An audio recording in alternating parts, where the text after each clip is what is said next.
So take your seats, buckle up for middle boxes and network functions. The bane of the existence of the IETF. So this session has 3 talks. Interesting mix of things. The common theme, of course, is what happens in between the people who are trying to get useful work done by things in the middle that are trying to help them, help in quotes. First talk is limitless HTTP in an HTTPS world, where we are trying, the authors try to infer semantics of HTTP operations by observing traffic without having to decrypt it. The authors are Blake Anderson, Andrew Chi, Scott Dunlop, and Dave McGrew. And the talk's going to be given by Blake Anderson, who's a software engineer at Cisco, who unintentionally shared with me that he's a reformed physicist like me. A reformed physicist like me. All right, thanks.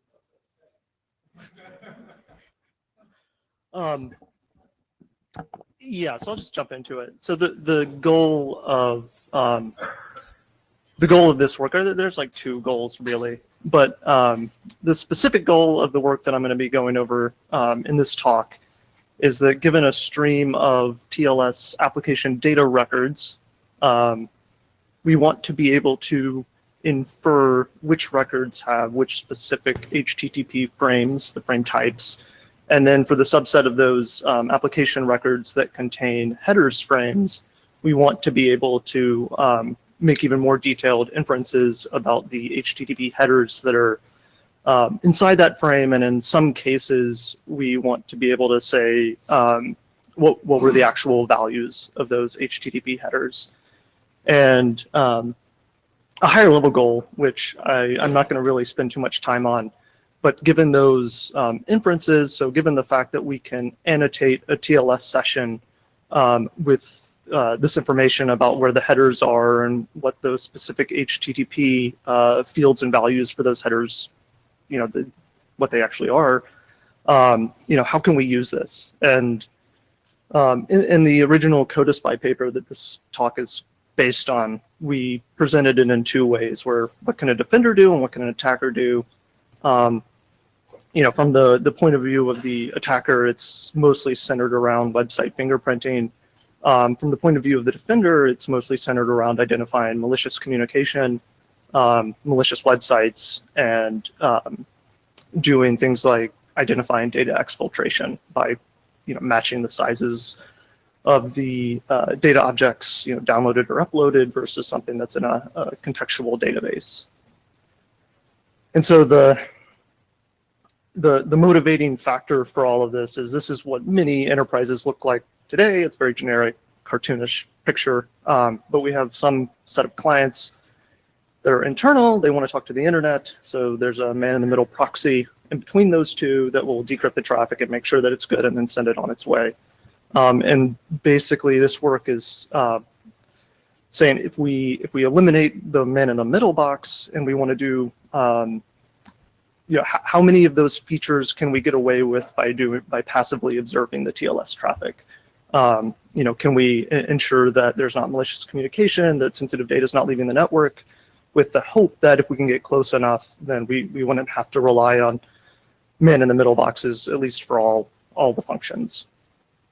And so to level set, after the TLS handshake, this is more or less what we see, a series of application data records between the client and the server. And interestingly, when we actually decrypt that and look at what's underneath, we could have HTTP1, HTTP2. If it's HTTP2, we have a series of all these different frame types where some of it's setting up the connection, and then it's the client is actually requesting some data from the server in a headers frame. And then there's a little bit more setup, and finally the server sends its headers response and the data. So a big part of this work was building out the infrastructure to build the data sets that correlate, this view that we can passively observe on the wire with a view that has, this detailed data, the TLS application data records that are annotated with the information that we want to be able to infer. So, it's like 99% of what we did was, building out those training data sets. And then the last 1% was some light machine learning. And so we started by, obviously we needed the TLS key material.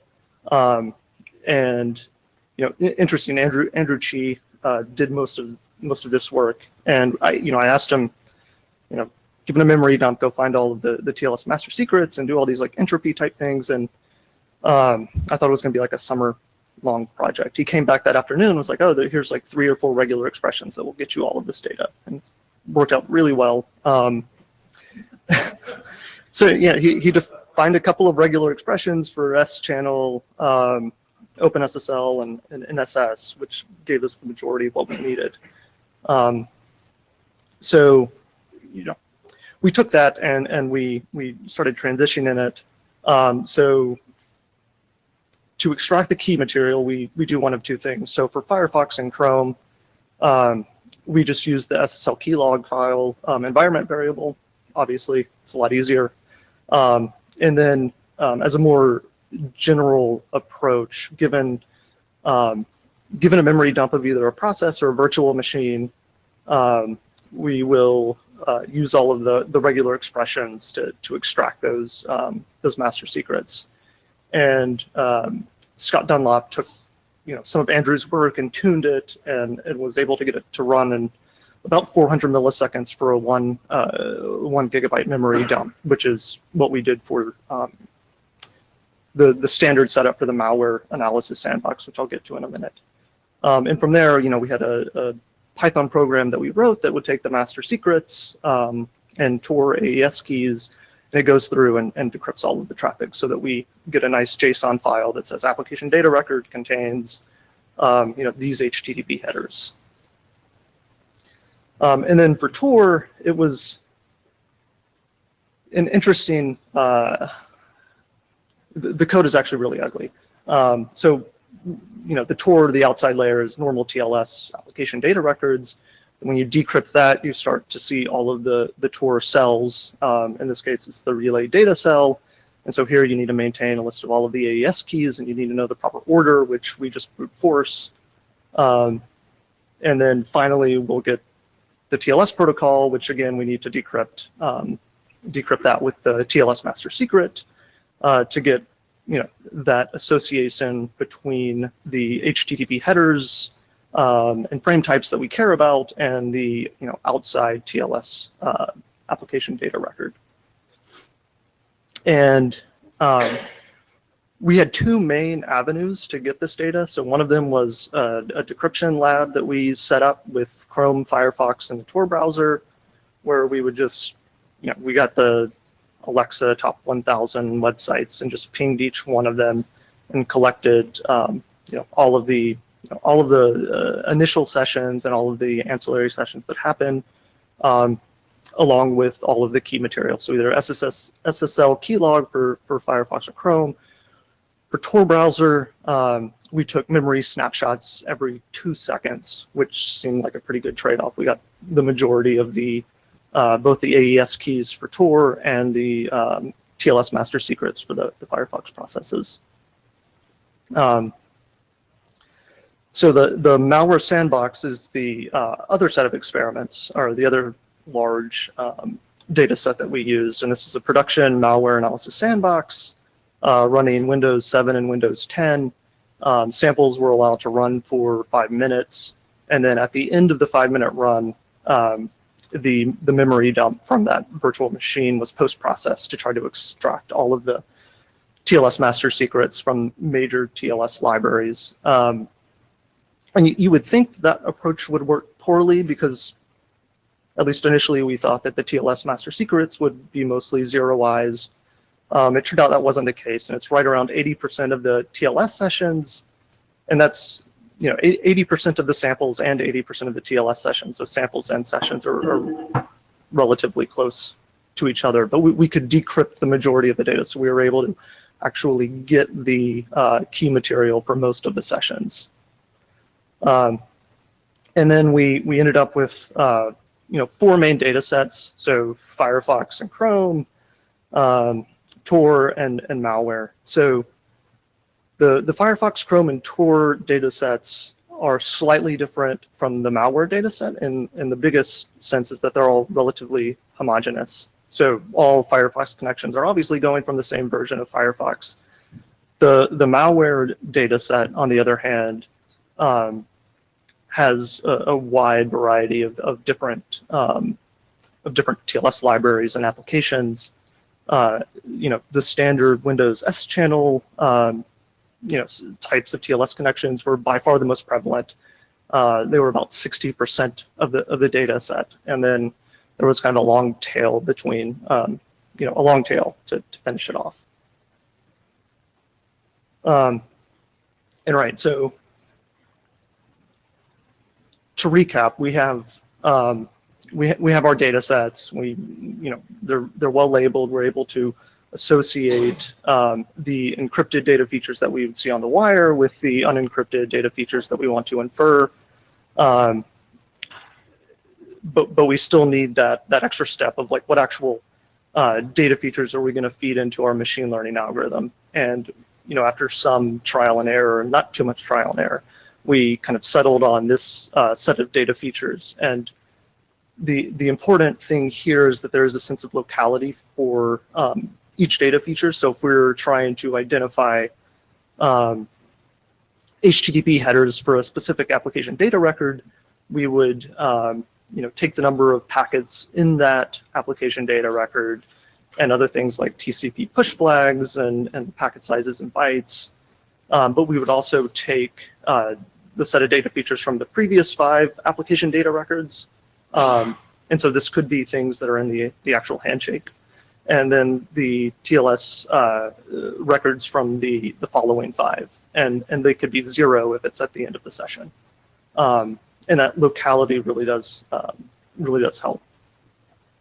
And the other thing that really helped was the iterative classification. So the assumption here is that all of these headers are kind of interdependent. So if we know something about the HTTP request, that gives us a lot of information about the HTTP response. So what we do is we make a single pass where we identify the HTTP frame types and make an initial guess at all of the header fields and values. And then we refine all of those guesses by including in the feature set the guesses from the previous round.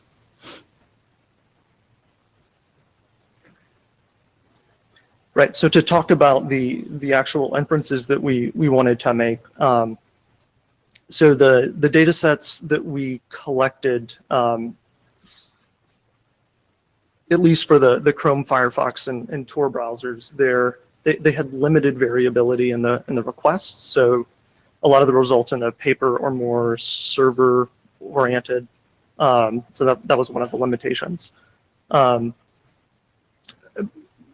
the other thing is that we're not claiming to do something like identifying the exact value of a cookie field, because it's probably not exactly possible, at least with these methods. So we set up our classification into 2 broad sets. So we have a set of multi-class classification problems, and I think these are the 5 that are listed here. So things like the method, the response, the content type, and the actual server field were multi-class classification problems where we're trying to identify a specific value, so a specific JavaScript versus image. In addition to these, we had a set of binary classification problems, and here the intuition is that the fact that there's a referrer field present in an HTTP request gives us some amount of information. Or the fact that there was a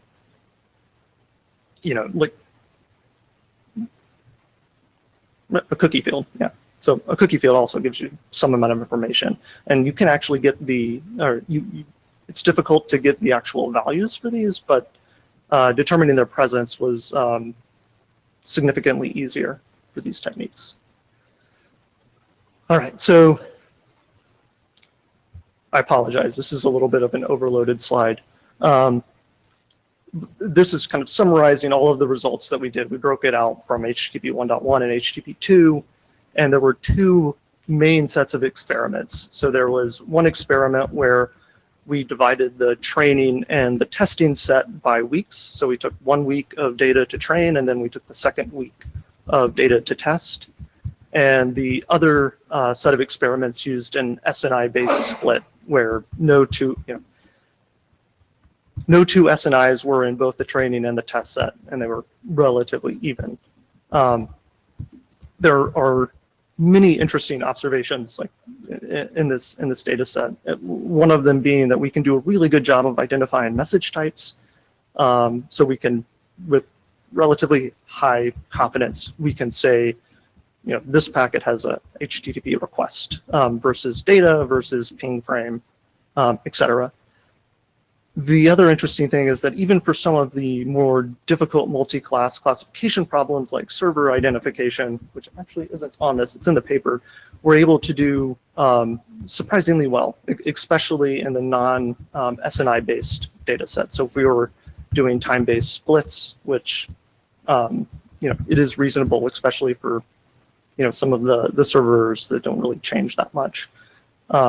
We can do a pretty good job of identifying the different types of web servers. And a really good example that we had was where we opened a session to like gmail.com, and there were several different servers in a single connection to gmail.com, and we were able to identify each of them. And content types actually have specific results on content types. So these are all confusion matrices. So a perfect algorithm would get everything in the diagonal. So that's what we want. For the cases of Chrome and Firefox, we're able to do a pretty good job of identifying the content types. And this is a heavily imbalanced data set. So, if you've ever looked at a lot of this traffic, which I'm sure all of you have, images are, definitely in an order of magnitude more than something like JSON. So, from a machine learning perspective, imbalanced data sets make things pretty difficult. But we were able to do a pretty good job relatively evenly across the data sets, except for the Tor data, which more or less overfit everything to image. And again, that was mostly because Tor does, I guess there's two things. So Tor does fixed length messages, and it does a lot of multiplexing. The fixed length messages and some of the side experiments that we did had relatively little impact on these techniques. The multiplexing, on the other hand, had a huge impact. So multiplexing many sessions over a single section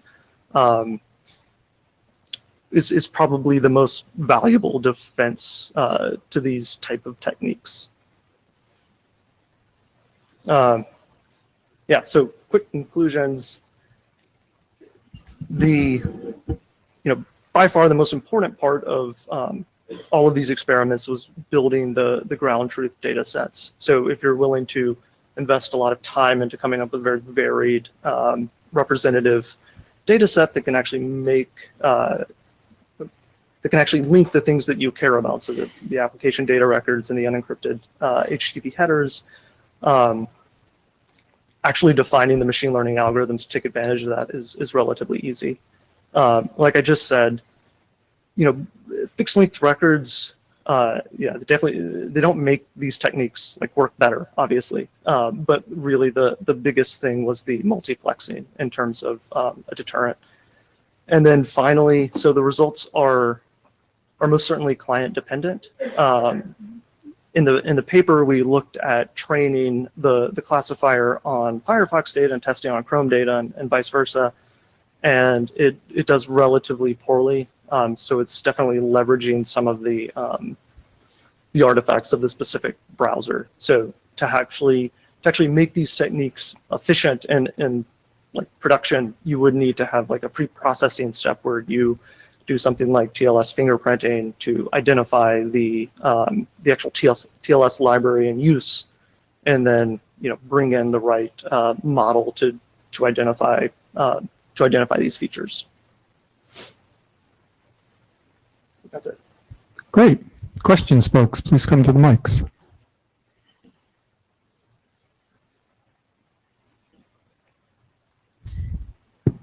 Hi, Chris Wood. Thank you for bringing this research to the ANRW. I think it's really great. I had a question about the mitigations that you talked about at the end, in particular the fixed length record possibility.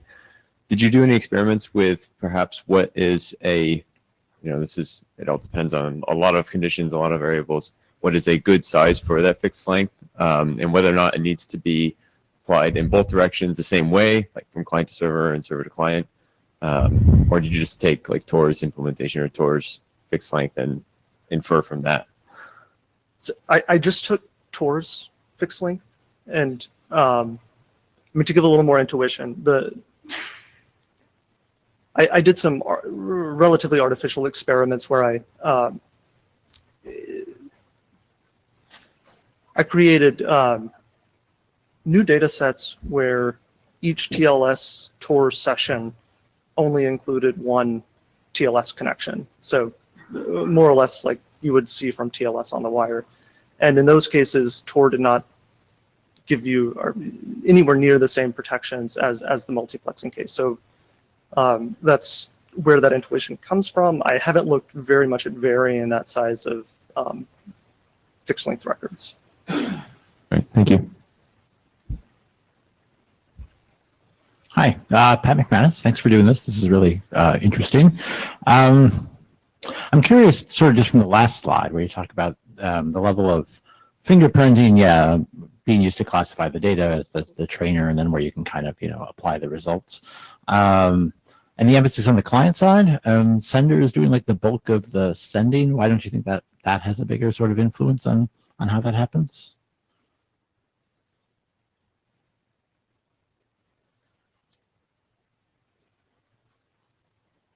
I mean, some of the things you determine are, basically client fields, the method and whatever, but like the content type, for instance, comes from the other side. Yeah, so, sorry. The interesting thing is if we were, I don't know exactly how to say this, but we could throw enough, I hate the explanation of like throwing data at it. So like the malware case is a really good example where it encompasses a large number of clients, and if they're relatively well represented, then it can do a pretty good job of identifying it. That's what's happening on the server end. So the fact that we have a relatively distributed set of servers in the training database, the server specification actually doesn't influence the model as much. On the other hand, if we have like Chrome and Firefox, we train just on Chrome, it will do a bad job at classifying on Firefox. If we do something like the malware data set, where we get really large number of examples from every possible client and then train the machine learning algorithm, it would probably have performance similar to that of the malware data set, which the malware data set's a little worse than the Chrome and Firefox specific data sets, but it does all right. And I think we wouldn't want, it would be difficult to create a system that had a reasonable number of false positives if we both ignore any kind of domain knowledge on the client side and the server side. So, definitely in these experiments, we picked to ignore things about the server and just let the data take care of that. I think doing both of them would, it leads to slightly reduced results based, like, as you can see in the malware data, and it would be, I guess at the end of the day, it would be better if you had specific models for each client, because that would improve performance, but it's not necessary. So one more question, Lewis. Yeah. Thanks. Wes Redeker, ISI. So somebody on the internet and in the IETF said something wrong, so I naturally wanted to correct them. And I've been thinking about collecting a bunch of data like this, actually, and started doing this last week. And then to find out that you've pretty much done all the work for me, so I really appreciate that. Fantastic work. Did you mention, I don't think you mentioned if you're releasing any elements of it, either data or models or tools or code or anything? So it was our original intention to release everything.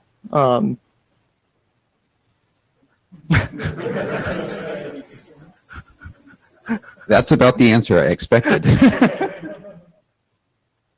And actually, I'm probably at fault more than anyone. I think it would be great to send me an email and remind me. There's very little that's actually sensitive in this data set since I collected it all on a virtual machine. And most of the tools that we wrote, I think, could definitely be open source. I don't think there's that much that's sensitive with them. I would need to talk definitely about the tools. The data itself would probably be easier to open source. I definitely would want to do that. Email me and remind me. Great. Thank you, Blake. Everybody.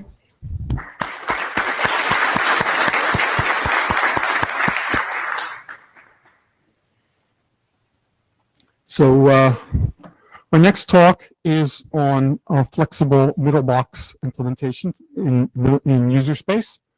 The authors are Corinne Edelijn, Justine Lourmand, Cyril Soldani, and Benoit Donnet from the University of Liège. And the talk will be given by Corinne Edelijn. We all set?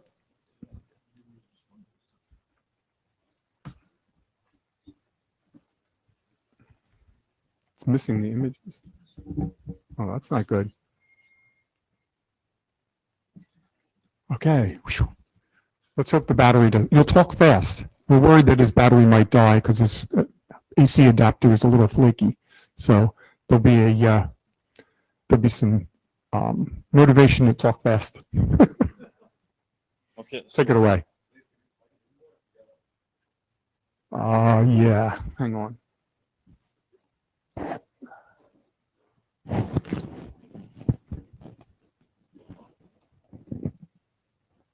Is that better? It's interesting. It's bright enough on this monitor.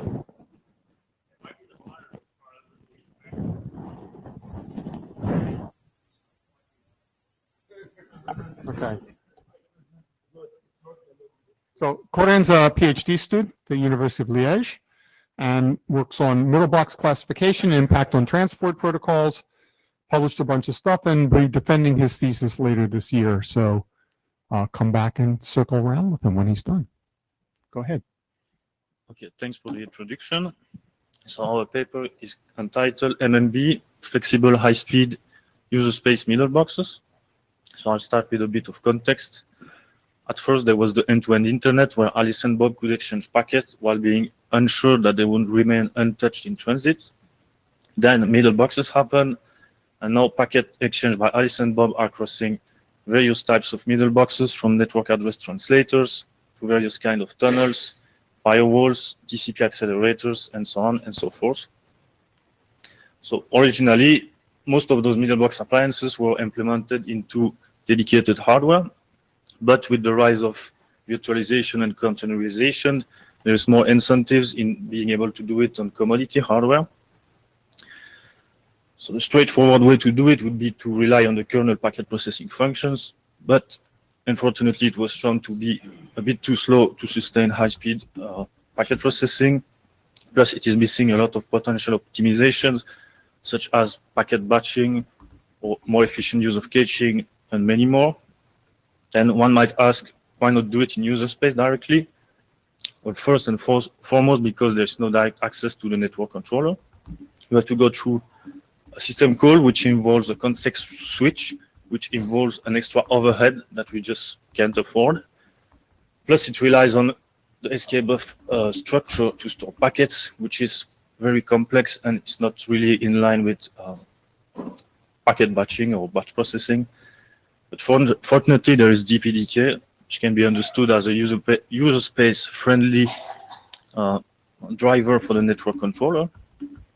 which will write packets on memory regions shared between the kernel and the user space and allow user space to access the packet directly.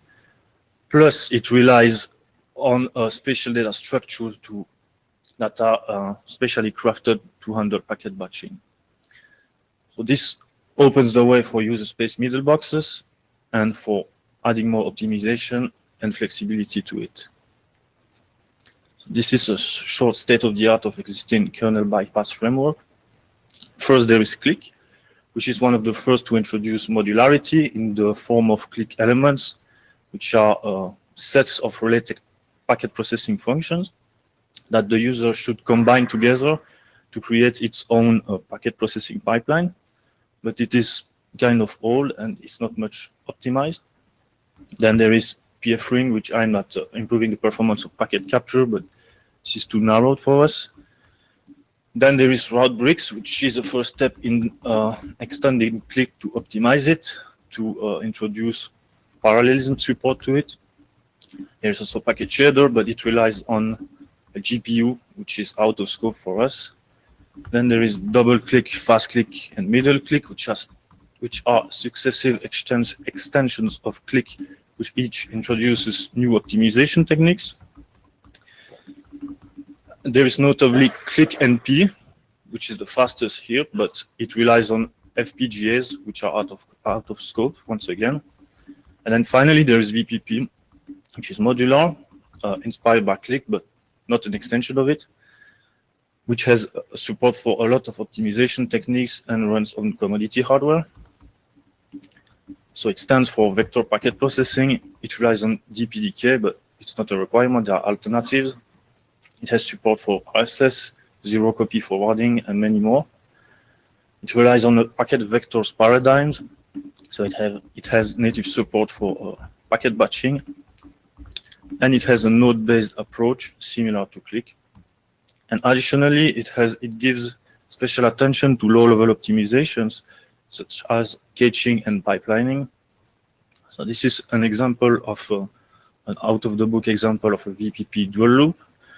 So it processes packet 0 and 1 in one iteration of the loop, but it starts by prefetching packet 2 and 3.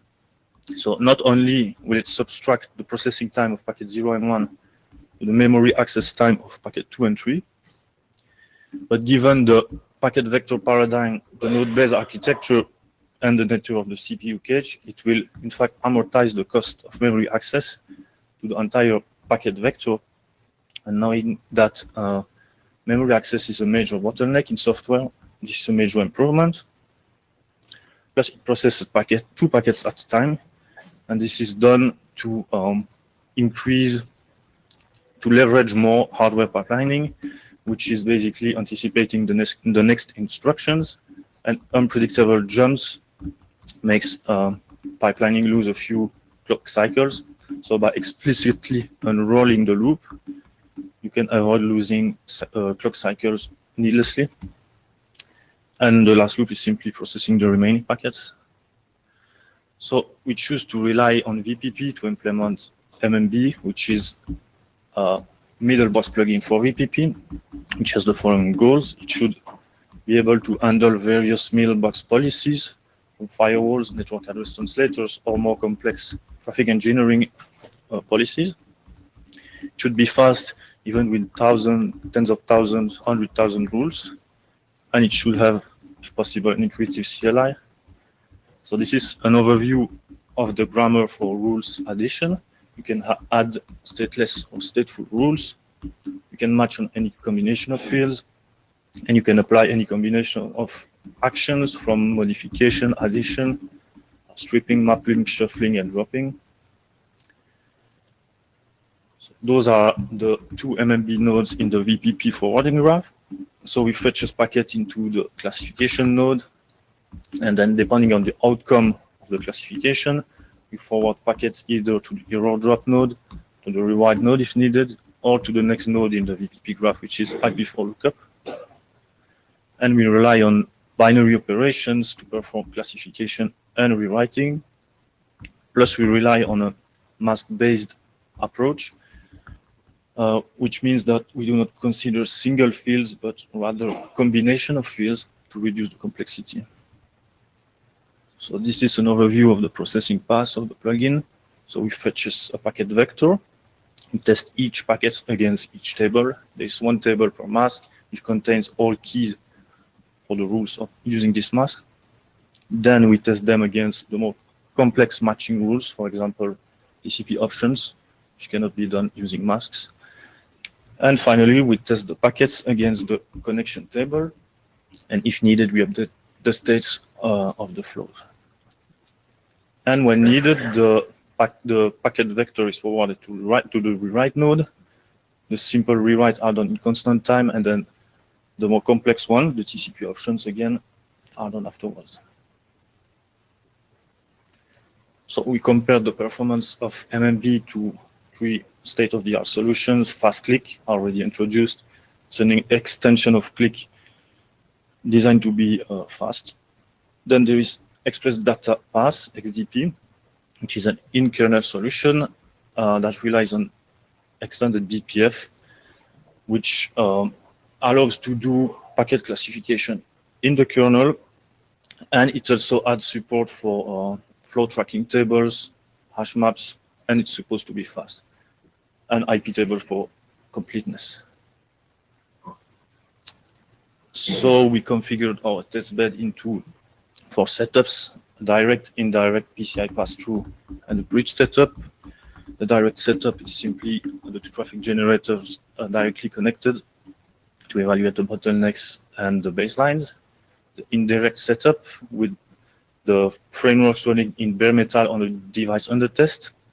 Then the PCI pass-through setup with the frameworks running on a virtual machine with the physical network controller directly plugged into the VM with as few virtualization steps as possible using so-called PCI pass-through technologies. And finally, a bridge setup with a virtual network controller plugged into the VM connected to the physical ones using bridge networks. For the sake of this presentation, I will skip the 2 last, but you can find more information in the paper or the extended version of the paper. So first, we evaluated the baselines of packet forwarding and found that BPP fast-click and kernel 4.15 is able to sustain most of the direct baseline. Then we evaluated the performances of 5-tuple firewall filtering by injecting stateless rules matching on randomly generated 5-tuples. And measuring the throughput, we find that MMB and XDP sustains the direct baseline.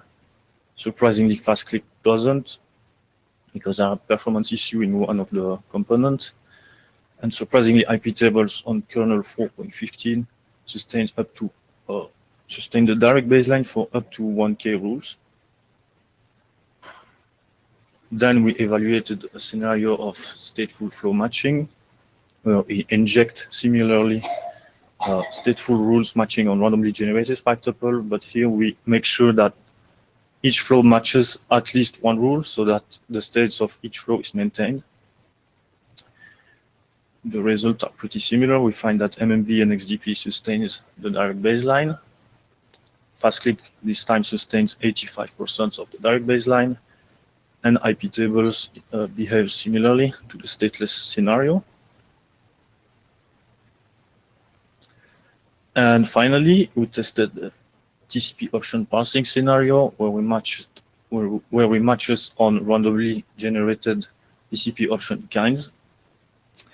It is not applicable to IP tables nor fast-click because fast-click doesn't support it, and we couldn't manage to push it into XDP in a modular enough way. This is probably possible, but not comparable to MMB.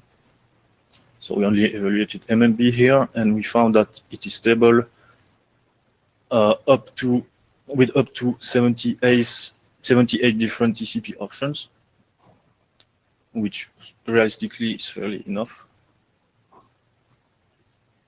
So in conclusion, we evaluated MMB, found that it was able to sustain line rate for different use cases of middle box policies. In the future, we would like to add payload reconstruction to it to be able to implement policies for IPSs, IDSs, or other things. So if you're interested or just curious, just check out the repository. Thank you. Great. Thank you, Corian. Questions?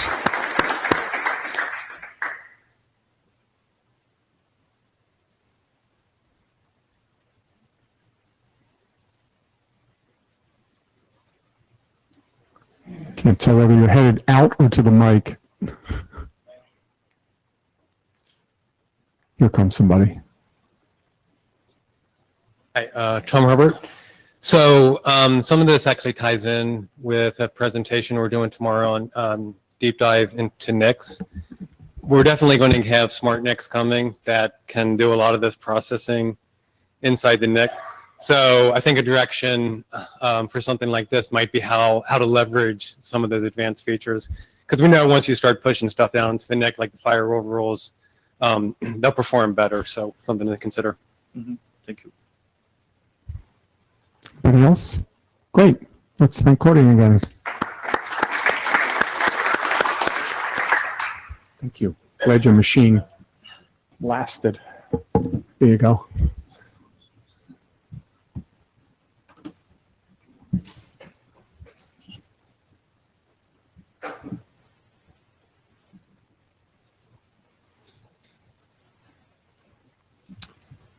So, how you doing? Good? So last talk of this session is checking in on network functions by Zishan Lakhani and Heather Miller at Carnegie Mellon. So Zishan's a first-year student, a PhD in CMU's Institute of Software Engineering Research, and working on programming languages and systems research, and also does some work for Comcast around edge computing and programmable networks, and claims he's not on the job market, so no poaching, please. All right, you all hear me all right? Cool. So this is some interesting work that we've been looking at. I've been looking at actually from two kind of ways, kind of inspired by work we're doing at Comcast around edge computing. And it's good the last talk was before me, so remember all those things about middle boxes and network functions. And about things like VPP, we use something different, and I'll talk about that.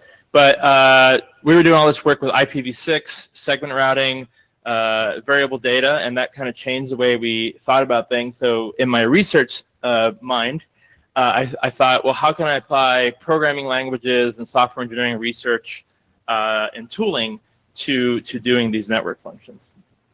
So kind of covering the last talk, network functions had this kind of vendor-based hardware items that ran these very single specific pieces of that ran in network, firewalls, IDS, load balancers.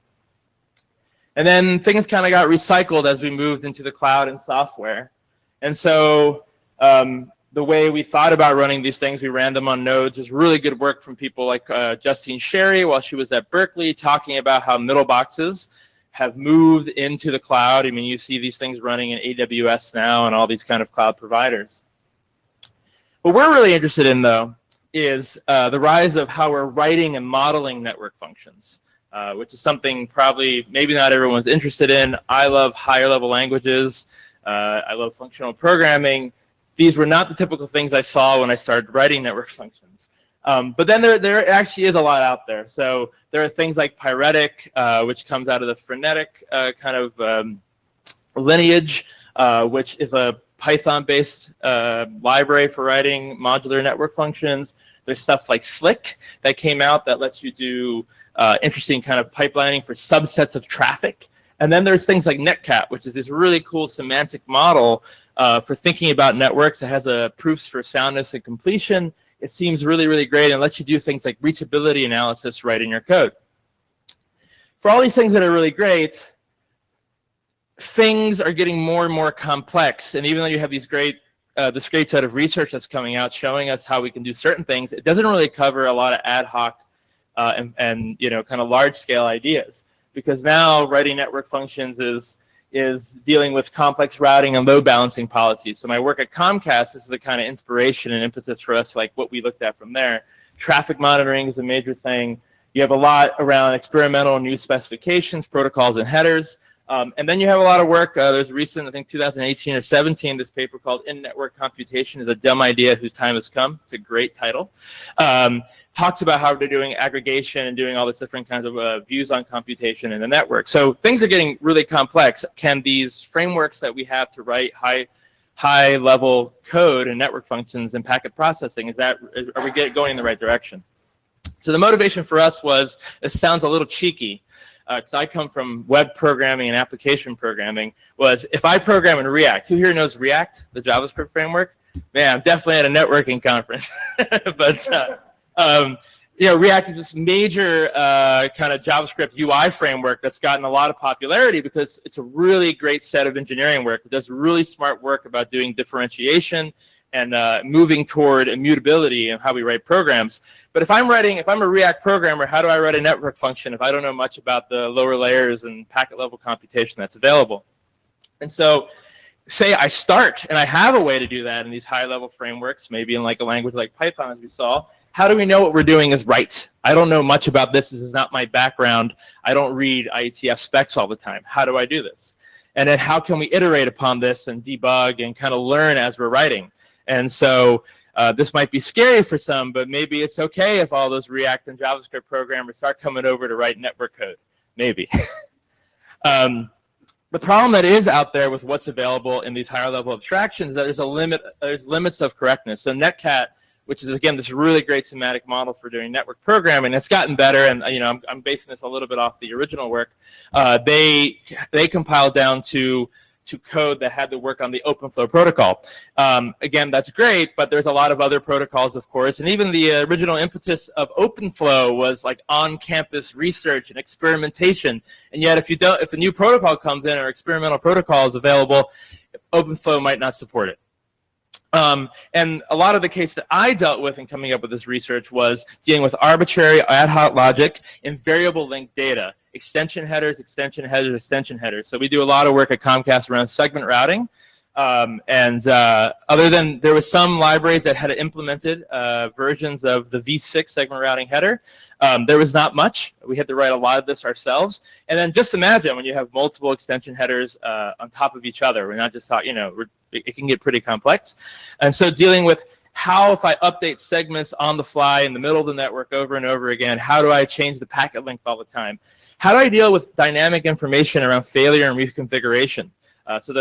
Separately from the research kind of part of this, my work at Comcast is dealing with how do we make things like failure and load shedding a primitive for how we write programs. How anybody can write programs thinking about these things and policies at an application level. So the last talk mentioned a little bit about Click. Click is kind of de facto like really awesome in '99. Way to write code for doing packet processing pipelines, and it's still used. Eddie is awesome for a lot of things, but this is a piece of code that's still in there to do IPv6 validation. With this kind of go-to bad sync that a lot of other little pieces of code also go to bad if things are not right. And you see that we have this kind of hard-coded value. And in our paper, if you download it, there's even code, a more complex set of code maybe from Facebook on their network load balancer called Katran, which just came out, open source, I guess, officially not too long ago. And they have a lot of code. It's seemingly really good results, but they, everything's based on constants, hard-coded numbers. I mean, maybe this is pretty common in networking land. It is not common when you think of higher-level programming abstractions. So the two examples we look at in the paper, which are kind of these variable ad hoc ones, is the MTU send to big response. So you have a client that has like a TCP packet. It's way too big. We have to do these sets of actions to then return it back, including changing the protocol to an ICMP v6 and the v6 variation, calculating checksum, swapping source and destination. How do we make sure that happens, especially if I'm writing this network function from the beginning? The other one, as I mentioned, is the IPv6 extension headers, which if you look at the spec right there, you have things like obviously the segment list can change over time, and you have this TLV, type length value objects, which can change, and again, it's variable information. Earlier talk was about NDP. We do a lot of NDP, which has these prefix options. Sometimes you'll get options on those packets, sometimes you won't. We've seen this in practice, and that makes things very difficult. So we want a way to think about this from an abstraction level. And so, as you see there, V6. And so we thought about what is an interesting way to combine a hybrid set of checks, or what we call contracts in software engineering and programming language land. And the impetus kind of came from early things, the Eiffel programming language, which was in the, I think, 86. Talked about this idea of design by contract, where you're focused on how runtime contracts would be turned on for monitoring and testing situations, and quoted from, I think, the original paper or book, you can just sit back and watch your contracts be violated. Again, this is during the design and testing phase of writing programs. And this is built into the language. These are, contracts are primitive in Eiffel. And now you're seeing this in a lot of other languages. If you like some kind of modern Lisp, you'll see this a lot too. And so in design by contract, you can run this stuff in development, but like in our case, in our tool, in our prototype, we erase this information, these assertions, and work in release binaries. We also wanted to add some sort of static checking that is based on compile time assertions. So in languages like C, C++, and D, you'll see this used, and you can do checks on consts and statics, which again happen in at compile time. And these can actually remain in release binaries because they have their only effect is the static point of programming. And then we have this idea of static order preserving headers. So in the framework we use, my next slide's on the implementation. It's the one called NetBricks. It has this concept of the previous header as a type. So we use this kind of previous set of headers to determine order. So if you're traversing a packet in your network function code and you use something that's, TCP coming after not coming after a V6 or V4 IP part of your packet, that will be a compile time error. So we use that to our advantage in doing our code. So again, design by contract, as I mentioned, influenced by Tony Hoare and this work around Hoare logic, around pre and post conditions. We kind of relate that in our code to input and egress for pre and output and egress for post. Static assertions, as I mentioned, kind of comes from this world of C and C++, can do a lot of interesting work with checking on coercions as well. And an example we use it for is some of these MTU values for determining where something is too big depending on where you are in the packet. That depends on how many bytes you're actually looking at. And again, static order preserving headers is the idea of a statically defined order mechanism. And I'll show an example of what that means. So our implementation is done as a gradual extension to NetBricks, which is a DPDK-based user space that we just heard about on this work. And it's written in Rust, which is a really cool language that is now starting to get, even Congress knows about Rust nightlies, if you saw a recent video. And in particular, NetBricks is focused on the idea of zero copy soft isolation, and it's able to like eliminate the need for copying packets, copying packets because of this idea of using static types to do these checks and using this idea of order. We just leverage it and go a little bit further. And we implement our work, our prototype, as a small Rust library, which generates code for validations and assertions. So the key here, this comes more from some previous software engineering research and programming language work, is that we didn't want the programmer to have to write all these validations and worry about how all these validations work together. We let them write very simple checks, and we generate the code to do the work using macros. Another talk for another time about how great macros are. It's my favorite thing in the world. And Rust has hygienic procedural macros, which are really cool for a low-level, no GC language. So here's a NetBricks typical example, actually from newer code we've been writing, and a fork of NetBricks, which is open source in GitHub, and I'll talk. Yeah, you can find that in the paper. So this is a simple mac swap where we're checking, just doing a simple parse here, and you see that we have these types like Ethernet that we can determine, and the code looks like a declarative map reduce. If you're familiar with Spark or any of these frameworks, that's the thing that NetBricks has, but it's very ad hoc. I can do terrible things. I can try to log do a log that's a blocking process as my packets are being processed. I have to know what I'm doing and think about it. So there's a price you pay. So our work in particular, let's see if this works. There we go. Yeah, a little bit delayed, but all right. Okay. All right. So I missed the word gradual. So we have these network functions. They look like this. I've allotted some work of filters, maps, and group bys that you can do in this. But what's cool about our work is that you can add this check attribute.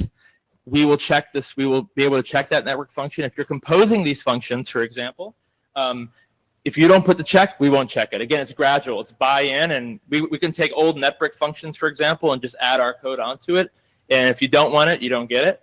And so in our piece, we have our preconditions here, which are using a macro called ingress check, where we can determine, we're actually saying, here's the order we expect, which again is going to be static time, runtime checks, and then a post condition, which checks what the packet was before to what it is at the end.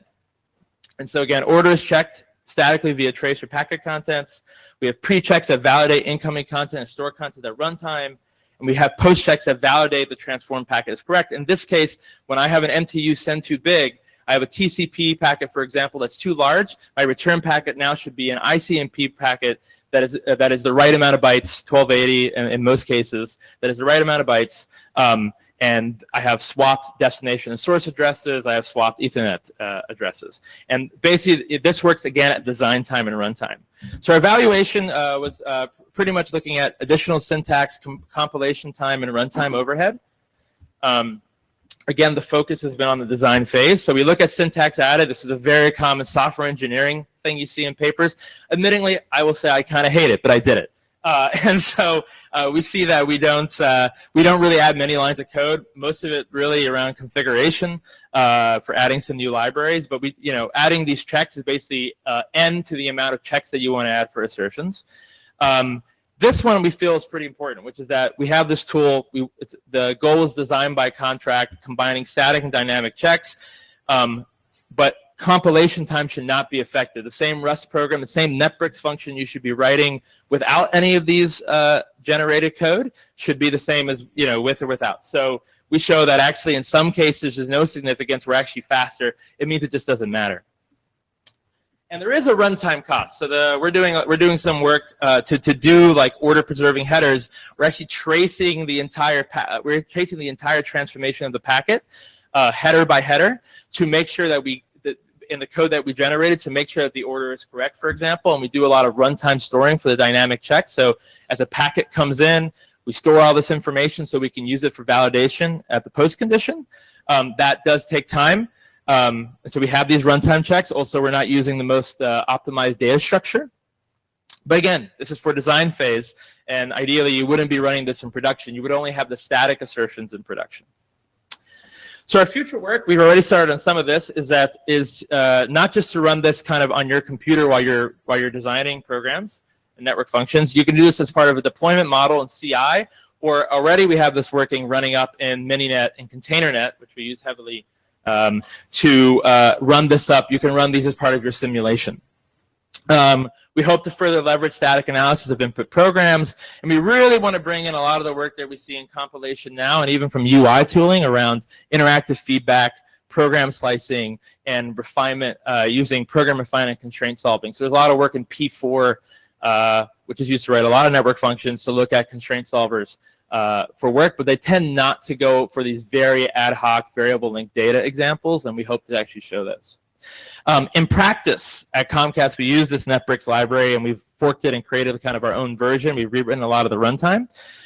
We do use some of the checking work that actually I've done in my research, but we also had to come up with some new ideas that kind of emphasize what does it mean to program these network functions for anybody, and we have to create limitations. So one of the limitations we have to do is the idea of scope side effects. So I mentioned earlier in the MTU example, we have to update all these things when you change to go back to the sender with the specific response. We basically have this cascade function, which says anytime that I update parts of the packet, automatically cascade and change the packet length and recalculate the checksum. The same thing for segments. So the work we do in Comcast, we're constantly changing semantics on the segments. We actually use bits in the 128-bit addresses to actually encode actions. Takes an idea from an old idea called active networks. And so what we need to do there is say, well, when I set the segments, make sure I change the packet length, update the checksum, et cetera, et cetera. Let's not let the programmer have to actually do that. Let's force them to do that. It's a limitation up front, giving away some interesting flexibility. But interesting things. We also have this concept of type packets. So not only do we have the previous header and the header that comes after us, we can actually say what's the envelope. So we can bound things using our type system to say, well, a TCP or UDP part of the packet, can't come after some ICMP one. And we can now do that using bounding in types. And again, that's statically checked. So the takeaways are, we need better approaches to verify and interact with network functions and processing packet processing program properties. In this work, we have a hybrid approach that we use to gradually check and validate arbitrary logic and side effects. And by combining these different kinds of contracts, we show that a mixed model can really work. And we did this all without penalizing the developer and programmers at the design time of writing these network functions. Thanks. Great. Thank you. Questions? Hi, I'm Dirk Kutscher. Really cool work and a nice presentation. It's probably in the paper, which I haven't read yet, but I assume this supports stateful functions as well. Yeah. I mean, so the work that we actually use NetBricks for is doing a lot of stateful functions, so it does, yeah. Okay. Yeah. Are you aware of the computing in the network research group in the IETF? I'm aware of it, yeah. Okay. Yeah, for sure. Yeah, so, I mean, I hope to see more of this. Most of my background came from looking at stuff like Netcat, which you won't necessarily always see here, you'll see at Popple. I was so surprised when we started working in networks and going, not everybody's using Netcat? And everyone laughed at me. And the work is so amazing, but the idea is that I think obviously for actual use, you have to find some sort of balance, and that's what we're trying to convey. Okay. Yeah, thank you. Anybody else? Great. So let's thank them one more time. And next session starts at 3:50 p.m. So enjoy your break.